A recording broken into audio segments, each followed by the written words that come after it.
लातूरमध्ये गावठी पिस्तूल विक्रीचा डाव उधळला, एमआयडीसी पोलिसांची धाक कारवाई।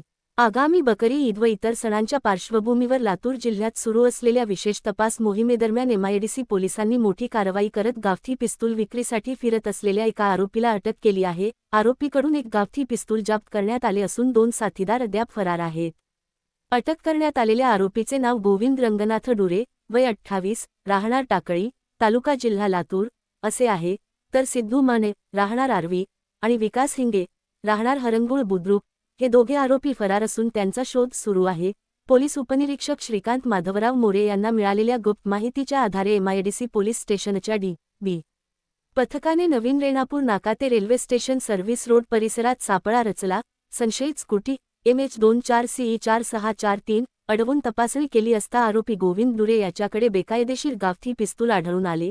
या प्रकरणी एमआयडीसी पोलीस ठाण्यात गुन्हा क्रमांक 291/2026 अन्वये भारतीय हत्यार अधिनियम कलम 3/25, 5/25 तसेच BNS कलम 3-5 अंतर्गत गुन्हा दाखल करण्यात आला आहे।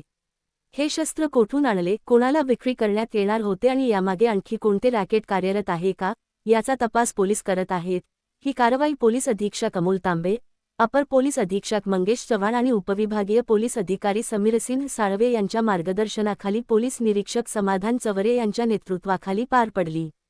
कारवाईत पोपनी श्रीकांत मोरे, बळवंत भोसले, राजाभाव म्हस्के आणि सचिन गिरी यांनी सक्रिय सहभाग घेतला।